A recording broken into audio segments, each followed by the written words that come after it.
guys, it's Miss Allison. Hope you're having a fantastic day. Let's take a look at your TPCASTT Formative. So there's been a change in our schedule. You do not have to do section 5 of your poetry portfolio.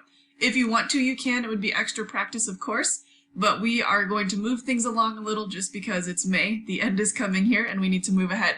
So here is your TPCASTT Formative. Here's what that's going to look like. So this is very similar to your assignment sheet the first time we did TPCASTT together.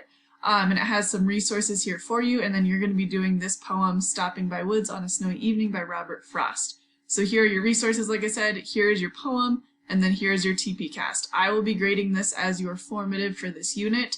Look back at the ones we've done together. We did one on Schoology together last week. We also did one in your poetry portfolio.